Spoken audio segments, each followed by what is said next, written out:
When the New York Times came to do a story about Dewey High School, the story turned into a day in the life of Thomas J. Trombino, who the reporter said looked and sounded like an actor playing a typical Brooklyn street kid.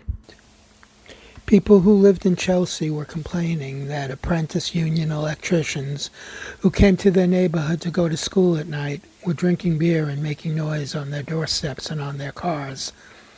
A little downtown Manhattan newspaper came to do a piece about the whole thing, and this too turned into a story about a day in Tommy's life.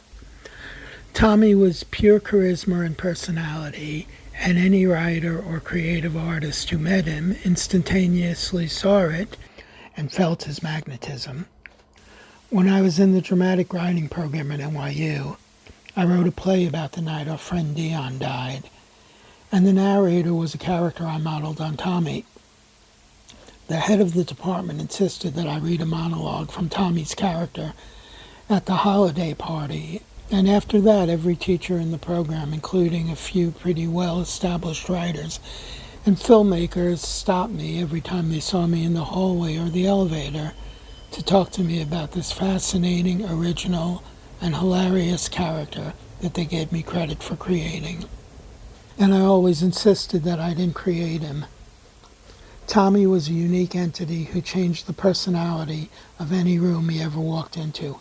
I literally have 1,000 genuine Tommy Trombino memories. We took trips to dude ranches, to upstate colleges and hotels. We played war games in the Catskills. We stayed up all night collecting homeless people to work for us in an attempt to conquer the Swatch Watch market for another lifelong friend.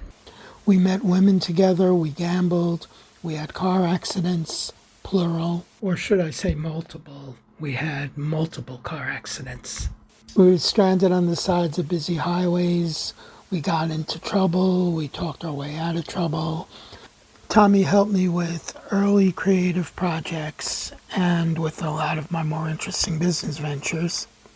Sometimes he was in front of a camera, otherwise he was just there to do whatever I needed him to do. Always efficient, always professional. And every single experience would have been a totally different experience if Tommy hadn't been a part of it. He defined every room he was in, and every story and every memory that every one of his friends has about Tommy would have been a totally different story and a different memory if Tommy hadn't been a part of the experience. Tommy lived to entertain, he lived to make people laugh, and if something he said or did wasn't funny, he usually didn't say or do it. He created a dozen Trombinoisms, or expressions and words that were uniquely his, and have become part of our collective vocabulary for as long as I can remember.